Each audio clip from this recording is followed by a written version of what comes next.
Hello, algebra students. Mr. Lawrence here one more time. We're going to do some more graphing of quadratics. In fact, we're actually going to be graphing quadratics tomorrow too. I'm going to show you something new. But in this video, we're going to talk about the quadratics where our discriminant, the b squared minus 4ac part, ends up being a negative, and so there's no solution. I don't believe I've done any of those yet.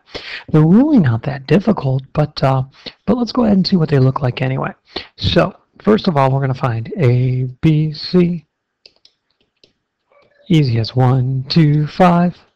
And then we're going to do the discriminant. B squared minus 4AC. Okay, so we're going to expand that and get 4. And then that'll be a minus 20, which is a negative 16. So our discriminant is less than 0, so there's no solution to this. Now remember, this is very important. No solution does not mean we can't graph it. It only means that the parabola, the U shape, will not cross the x-axis. So I'm still going to go ahead and find the vertex, all right? Remember, the vertex is x equals the negative of b over 2a. And so I'm going to plug in my numbers. I've got negative 2 over 2 times 1, and that'll end up being negative 1. So x equals negative 1 is a vertical line, my line of symmetry. Now I'm not done with it, but I will put that negative 1 in there like this. The parabola is going to be symmetrical about this line. Remember, this green line here is a vertical line, and we know that a vertical line's equation is x equals whatever the number is, right? In this case, it's negative 1, because x is always negative 1 no matter what point I choose on this vertical line. Now remember, this line of symmetry is not on the parabola. Okay, there's a point on it, but it's not part of the parabola. The parabola is the U shape. This line of symmetry helps us graph. Okay, so I know that x is negative 1. Okay, I'm going to have to use my equation to figure out what y is. So let me see here. My original equation is x squared plus 2x plus 5. So let's see, y equals x squared plus 2x plus 5. And I'll tell you what I'm going to do. I'm going to move this negative 1. I'm going to put it here kind of in the middle of the line. You'll see why in a minute. And I'll give you a little hint right there. Okay, so I'm going to substitute negative 1 in for x. And like that. And let's see, negative 1 squared is 1. Minus 2. Plus 5, and I believe that's going to end up being 4, right? So that means the vertex occurs at negative 1, positive 4. So I'm going to go to negative 1, positive 4, and I'm going to put a point there. 1, 2, 3, 4. I think it's right about there. Now, to graph my parabola, I need 2 more points. Now, you know Mr. Lawrence loves smart work. I'm going to plug 0 in for x into my original equation.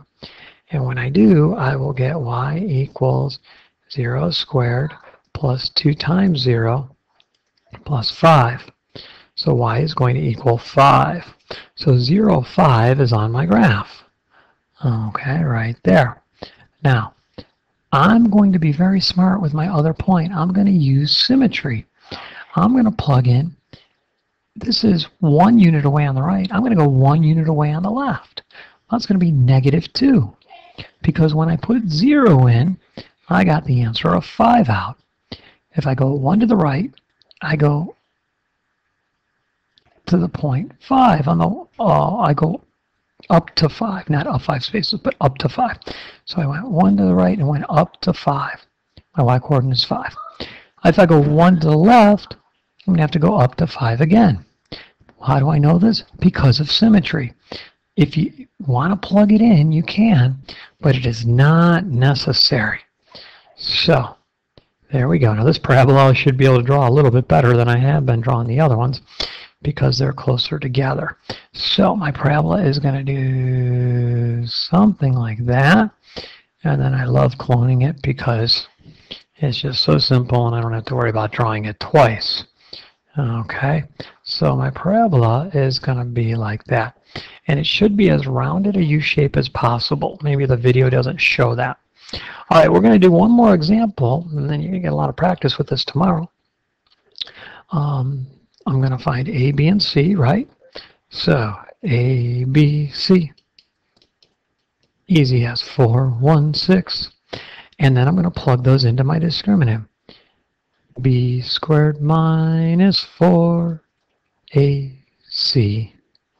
And I'm going to evaluate that. I'm going to do 1 minus, let me see here, 24 times 4, 96, I think. So that's going to equal a negative 95. Well, that's definitely less than 0. So there is no solution to this. So I do not expect this parabola to cross the x-axis. Okay, now I'm going to go looking for my line of symmetry and the x-coordinate of my vertex. So I'm going to use the negative of b over 2a.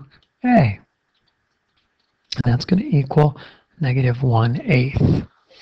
All right, so let me see here. Line of symmetry. I'm going to make this one thin because it's going to be hard to tell them at 1/8.